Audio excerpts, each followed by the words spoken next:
Chez Aubindo, une fois, c'était en 1920, je crois.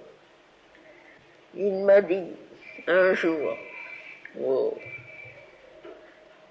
ils ont mis de l'ordre dans ma chambre, je ne trouve plus rien.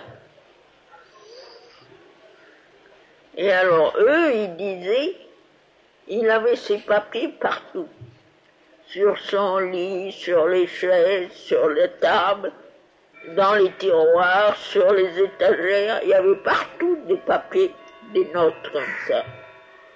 Et tout, n'est-ce pas?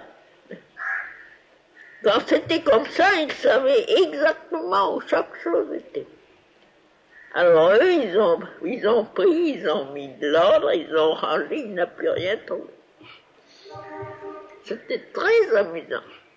Alors je lui ai dit, voulez-vous que je fasse votre chambre, que je la nettoie, je ne toucherai à rien. Elle a dit, si vous ne touchez à rien, c'est...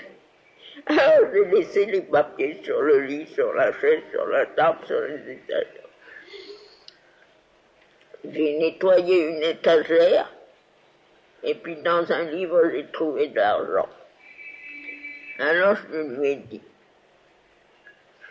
je pensais que c'était oublié.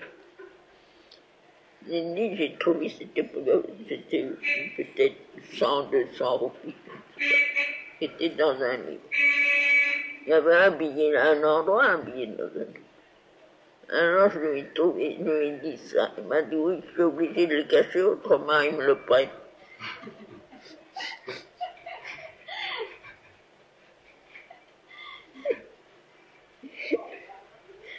Mais moi, je ne veux rien pour les cacher.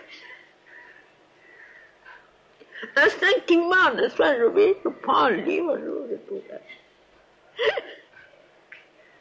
Alors je lui ai dit, bien, voulez-vous me confier votre argent, je vous le garderai. Il m'a dit, ah ça c'est...